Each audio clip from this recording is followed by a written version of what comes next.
La verdad sobre su muerte. Mi carne es bronce para la historia. Este es el título del libro de la periodista Maura Breccia, que a través de sus páginas expone los hechos que marcaron el fallecimiento de Salvador Allende el 11 de septiembre de 1973. Para conocer más de este trabajo, conversamos con su autora Maura Breccia. Muchas gracias por venir a conversar con nosotros. Gracias a ustedes. Maura, hoy día usted lanzó este libro y allí la tesis, digamos, dentro de lo que pudimos ver, fundamental es que aquí hubo magnicidio, es decir, el presidente Salvador Allende, de acuerdo a su investigación, habría sido asesinado, no habría cometido suicidio. ¿Cómo se generaron los hechos? ¿Cómo se llegó a ese punto? Mira, principalmente fue a través de las declaraciones que hicieron los comandantes y sobre todo los capitanes y tenientes de las 3 regimientos que ingresaron a La Moneda. Me gustaría, antes de ir a esta parte que tal vez es el desenlace un poco de lo que se plantea el libro, es más o menos que nos relate un poco qué es lo que se vivía en La Moneda en los instantes previos a las 2 de la tarde, que es cuando ya comienzan los hechos, digamos, a adquirir otro ribete y posteriormente se produce la muerte del presidente Allende. De acuerdo a su investigación, ¿qué pasaba en La Moneda más o menos a esa hora? Bueno, después de los bombardeos, se cayó casi todo, la techumbre en las habitaciones y había un humo tremendo, se cortó el agua, se cortó la luz, quedaron absolutamente en negro adentro. Y ahí se produjo un poco cierto miedo entre la gente, sobre todo los médicos que estaban acompañando, en fin. Y hubo 2 personas, Augusto Olivares y Carlos Jorquera, que quisieron salir del ambiente y se bajaron por la escalera actual, la externa, se sentaron ahí a fumarse un cigarrillo y después fueron a buscar agua porque no había. Entonces fue un periodo de mucha angustia, porque quedó como lo que pasó afuera, quedó suspendido todo el clima después de eso. ¿Quiénes estaban dentro de La Moneda en ese minuto? Bueno, había alrededor de 40 personas, principalmente los que estaban armados eran los detectives que estaban asignados a la Casa de Gobierno, el cuerpo de detectives, y también estaban el grupo de guardias de la presidencia. Esos eran los que estaban armados, combatiendo, y el resto eran algunos funcionarios, los funcionarios de gobierno, Enrique Huerta, Pupán y varios funcionarios, y el resto eran los médicos de la presidencia. Usted mencionaba recién la situación de Augusto Olivares y el señor Jorquera también. ¿Ellos presenciaron algo en particular? ¿Hay algo, digamos, especial respecto de ellos? ¿Por qué me los mencionó recién? Porque a mí le entrevisté a Carlos Jorquera y me dijo que ellos dos quedaron pero tan choqueados que salieron y en ese momento fueron a una enfermería a buscar agua y cosas, y cuando entró a un baño Carlos sintió el disparo que Augusto se suicidó. Entonces, pero el resto quedó arriba, el resto de las personas. Augusto Olivares, periodista, quien era amigo del presidente Allende y también entiendo director de Televisión Nacional, de ¿no? Televisión Nacional, Perfecto. Exactamente. ¿Y qué pasaba con el presidente Salvador Allende en esos minutos? Bueno, él nunca bajó la guardia y siempre estaba animando a las personas. Bueno, después de animándolo, él con su casco, con una ametralladora que no es la K-47 que se dice que fue la que regaló sino que era una KMS que es del año 59, 12 años después que la otra, y es metálica y la ocupan. Eso va a tener importancia más adelante, ¿no? Pero Claro. siguiendo con los hechos, ¿qué pasaba con el presidente?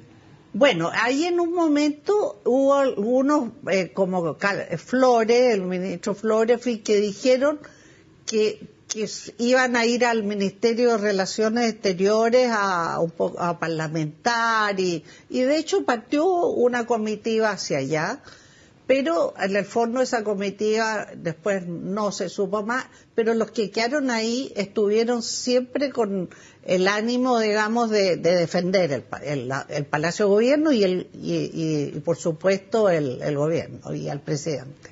Bueno, ¿y cómo llegamos entonces a la muerte del presidente Allende? Bueno, porque mientras tanto, en la parte de la Alameda, estaba frente al Entel, había un regimiento, que era el regimiento de suboficiales, y que no podía avanzar por los francotiradores que desde los edificios les disparaban, y entonces se retiraron un poco hacia San Diego, pero posteriormente pudieron y entraron por Teatinos. Entonces, ellos entraron, ese regimiento entró por la puerta de Teatinos y llegó hasta el Ministerio de Relaciones Exteriores, donde se habían refugiado Briones y algunos otros que ya no quedaron dentro del Palacio de la Moneda.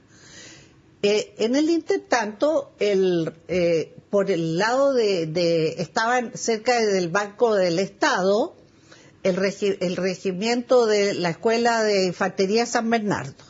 Entonces vienen por la calle Morán y son los primeros que ingresan a Moneda, al lugar donde estaban, digamos, los corayentes, la gente que defendía al presidente. Perfecto. ¿Ingresan entonces el presidente Salvador Allende? No, claro, ingresan, pero ellos entran al patio de invierno. ¿Ya? Y desde el patio de invierno suben por las escaleras por donde había bajado Augusto y Carlos Jorquera. Perfecto. Y ahí se produce el desenlace. Sí, el desenlace, o sea, usted sostiene que fueron entonces estos militares que ingresaron por ese sector quienes le dispararon y dieron muerte a Salvador Allende. Mira, sí, pero efectivamente lo que pasó, subieron la escalera y ahí había un rellano y hubo un fuego granado de ambos lados. Y Allende estaba prácticamente al lado de una puerta en el ring y disparaban todo, estaba Enrique París disparando también, y entonces fue un cruce de fuego, y en eso fue, primero hubo un teniente que dispara, medio como que el presidente se empezó a caer, pero no, y luego otro que es el que, digamos, le da el tiro, y es el tiro que tiene aquí la entrada por el ojo y que salió por este lado. Ese es el tiro con el cual él falleció.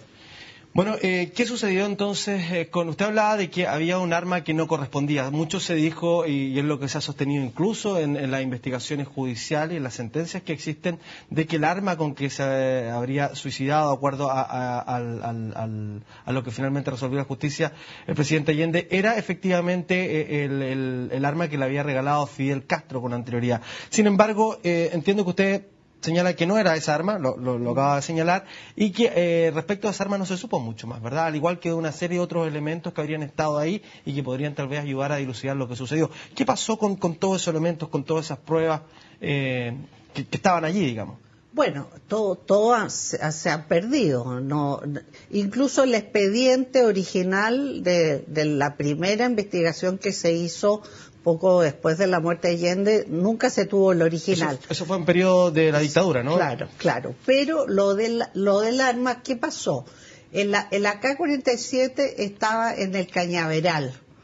Y en la mañana, cuando la Miriam Contreras supo, con sus dos hijos, tomó, que estaba en una pared, y fue a Tomás Moro. Pero Allende ya había salido. Entonces Miriam le dice al hijo menor que se quedara en Tomás Moro y parte con Enrique en una citroneta y una camioneta con los GAP que estaban en Tomás Moro, comandados por un señor de apellido Blanco, el GAP. Entonces parten y bajan llegan al centro, el centro está todavía un poco vacío, esas partes, logran llegar a Morandé con moneda con Morandé, y resulta que ahí salen de la intendencia unos carabineros, los detienen y toman a Enrique Bell y a todos los GAP y los entran a la intendencia y con el AK-47. Ahora, ¿eso se habría utilizado posteriormente, de acuerdo a su versión, para lo que habla de una escenificación, de tal manera de mostrar que el presidente se había suicidado y que no lo habían acribillado finalmente los militares que ingresaron a La Moneda? Esa es parte de lo que usted expone en su libro, ¿no? Por supuesto, porque, como te digo, el AK-47 nunca estuvo en La Moneda. Además, ese arma fue mostrado posteriormente en un regimiento, y en el libro está la foto, donde la están mostrando entre otras armas en un regimiento, y nunca tuvo una placa.